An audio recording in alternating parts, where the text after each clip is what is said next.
Hello everyone and welcome back to my channel. My name is Shay and this is my channel, Shay's Corner. I like to talk about anything that ranges from advice, self-help, psychology, etc. That is my niche. If that at all interests you, please consider checking out my other videos as well as subscribing.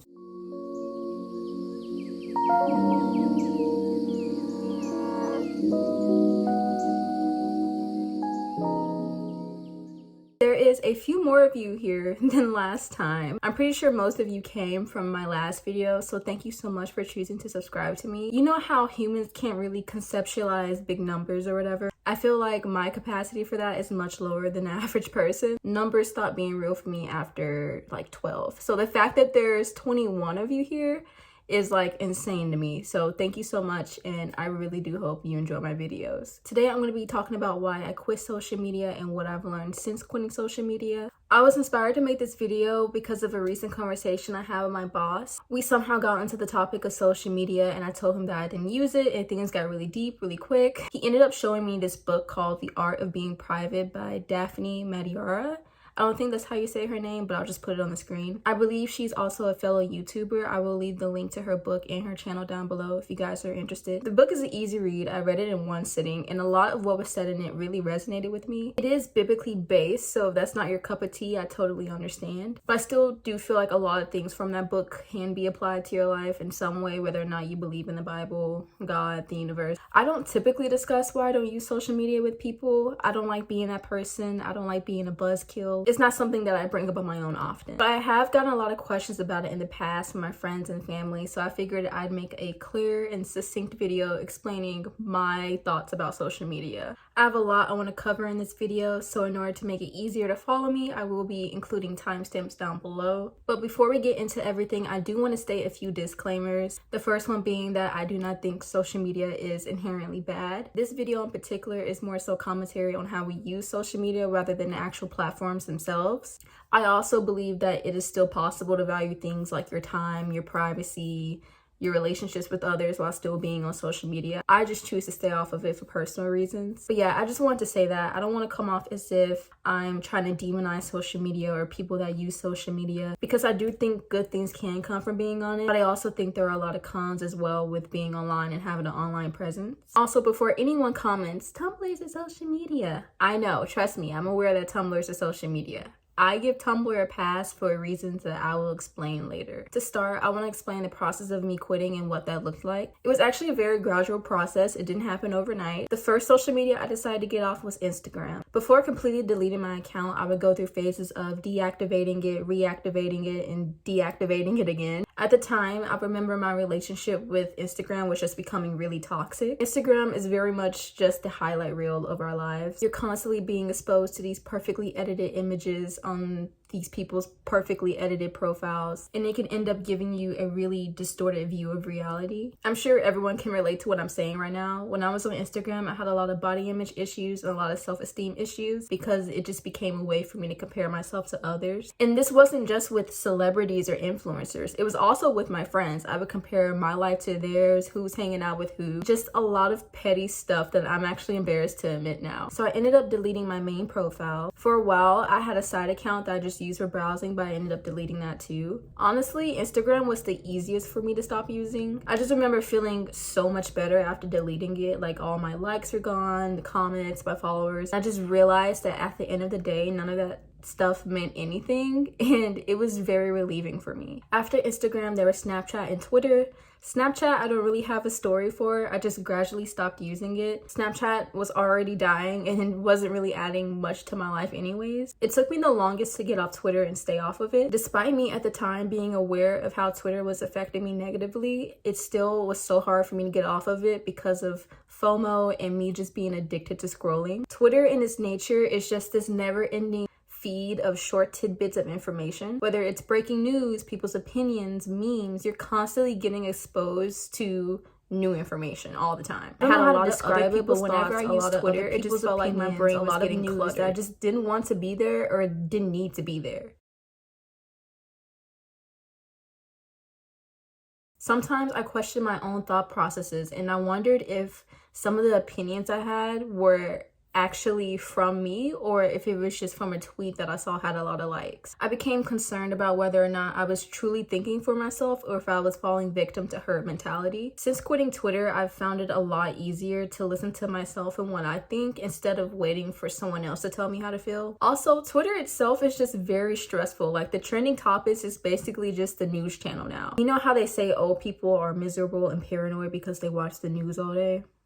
Don't get me wrong though, I do think it's important to be informed of the world around us, but I don't think you have to actively engage in everything all the time, especially when it's affecting your mental health. I find on Twitter, people are so quick to tweet their thoughts about everything that your feed just becomes this flood of stressful discourse and you end up doom scrolling and you get stressed out and there's just so much anxiety. Even though I found Twitter the hardest to delete, once I finally did and I stayed off of it, my stress levels dropped tremendously. When I tell you I've been chilling, okay? I've been in my own little bubble. Despite its reputation, Tumblr has actually become one of the most peaceful places on the internet. Everyone says Tumblr is dead, and it's actually a running joke on Tumblr that people think that it's dead. Tumblr is unique because it is dying and it's low-key kind of poor. It doesn't track you and the ads aren't targeted at all. The ads are actually kind of weird. There isn't an algorithm being shoved down your throat. You see posts in chronological order. You could fine-tune what you want to see versus what you don't want to see. It's very much personalized. And I like that. If I just want to scroll and look at pretty pictures all day, I can do that on Tumblr. I've been able to create a positive space for myself on Tumblr that just isn't attainable on other social media platforms. Speaking of Tumblr, please be sure to follow me. My ad is at auroraura. My asks are open. My posts are delicious. Anyways, back on topic. But yeah, concern for my mental health is my main reason for breaking up with social media.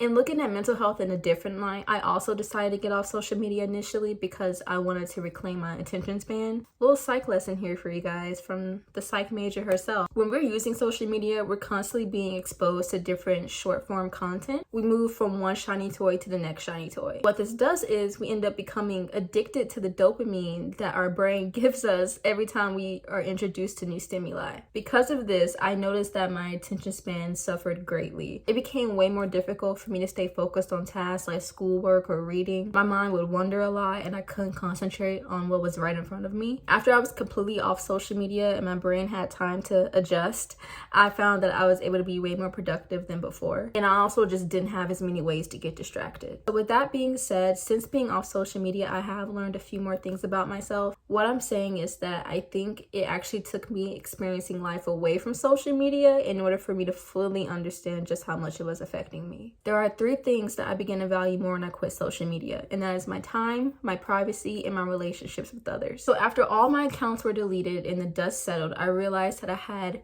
so much more time on my hands than before. Because social media appeases your brain's reward centers and there's always new content to consume, it's no surprise to me that people complain about opening up an app on their phone and all of a sudden they're stuck there scrolling for a few hours. I've noticed that this is especially true with TikTok. In my opinion, I feel like TikTok has the most addictive algorithm. I remember I used it like one time and I was trying to look for one video and I was on there for an hour.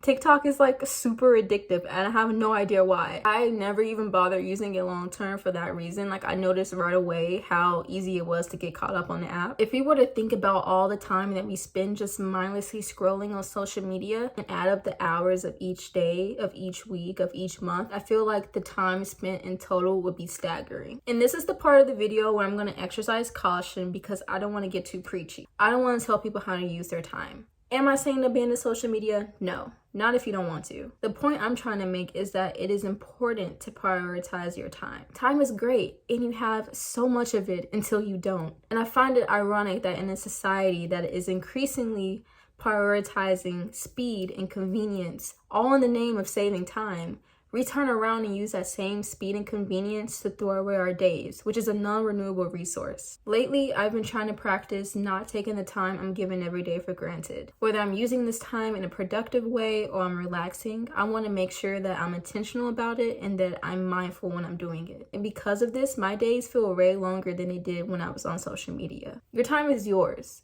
It is all you have. And I'm not trying to say this to create a sense of urgency or panic in you.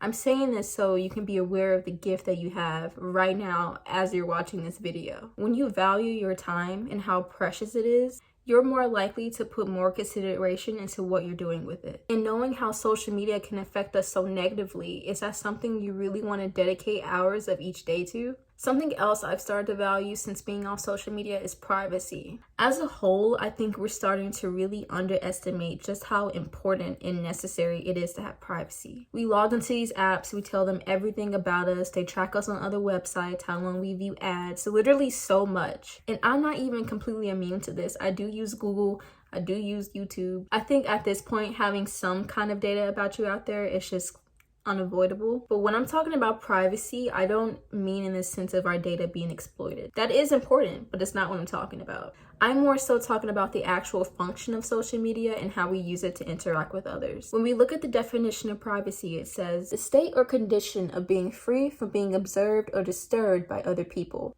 Notice that some of the synonyms include seclusion, solitude, and peace.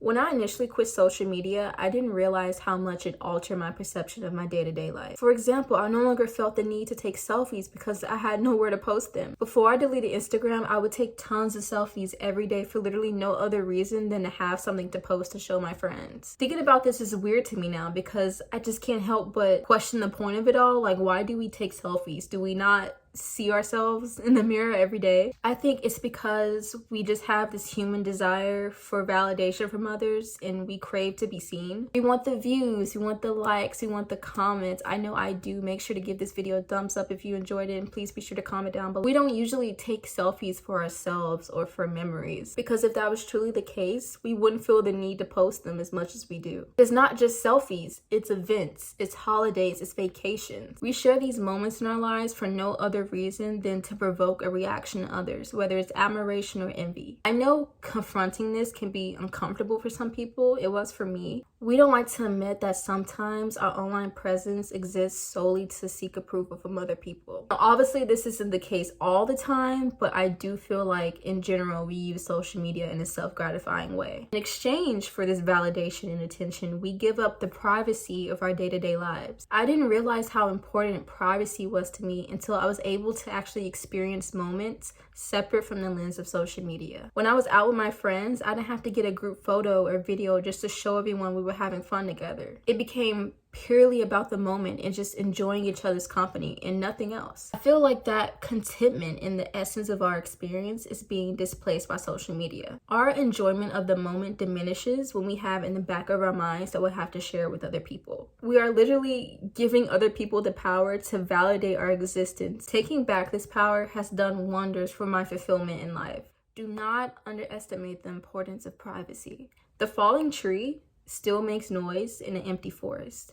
Your experiences are still meaningful and valid even if other people aren't there to witness them. Another thing I became aware of after quitting social media was just how shallow my relationships were with some people, and this thing I like to call the illusion of intimacy. I realized that a lot of my so-called friendships weren't really friendships at all. We just followed each other on Instagram. I was tuned into their lives and they were tuned into my life, but we didn't actually have a genuine connection. The only thing tethering us together was just this mutual spectating. And it's funny because after deleting my accounts, I noticed that 90% of the people that I followed and that followed me did not have a way to contact me outside of social media. They didn't have my number, an email, or anything. This caused me to reevaluate the actual importance of these people in my life. If they can't contact me, do we really know each other? If not, then why am I investing time in following their life and vice versa? I began to find out whose presence I truly valued based on the people I actually talked to and chose to include in my life. I want everyone watching this to look at their following accounts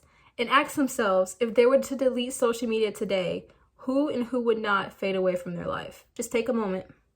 Just take a moment to think about it. Who knows? Your number may be lower than my number. You may actually follow people you genuinely care about. But for the people who would fade away, ask yourself, why do you follow them in the first place? I think a lot of interesting answers could come out of that. Overall, I have healthy relationships with the people in my life because I'm able to identify what they add to my life and their importance to me. I know that our connection is deliberate and found on a genuine interest to include each other in our lives. But yeah, anyways, that is all that I have for this video. I hope it wasn't too preachy. Like I said, I'm not trying to condemn anyone. I'm not trying to judge anyone. I just wanted to give my reasons for staying off social media. I get a lot of questions about it. People always think that I'm weird, and I just wanted to clarify my reasons for staying off. Thank you so much for watching this video. I hope that you liked it. If you did, please give it a thumbs up, and I hope that you are having a good day or night wherever you are, and I'll see you in my next video. Peace out.